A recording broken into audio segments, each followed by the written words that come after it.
Last week, Goldman Sachs issued a new long-term forecast for U.S. stocks, the S&P 500, only a 3% annualized return.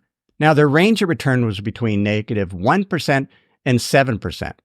The long-term historical returns for stocks is driven by three things: the dividends, the amount of cash flow paid out, the percentage of profits, their earnings per share growth, and valuation changes.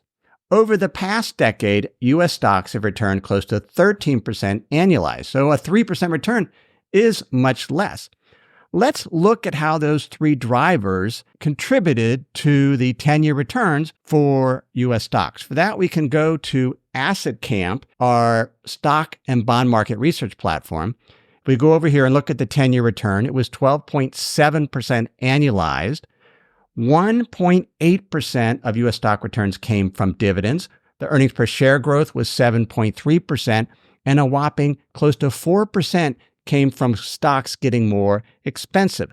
Those three combined equal that 12.7%. The price to earnings ratio went from 18.9 to 27.3. So if Goldman Sachs is expecting lower returns, something has to change.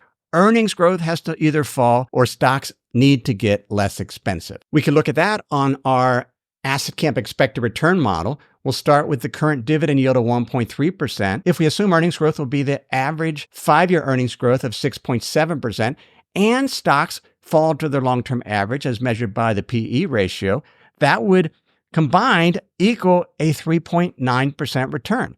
The big drawdown is this valuation adjustment, as the PE ratio would go from 27.3 to 17.9.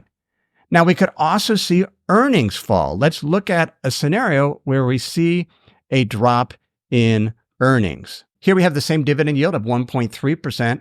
If earnings fall to their lower historical earnings growth range, that would be only 1% earnings per share growth.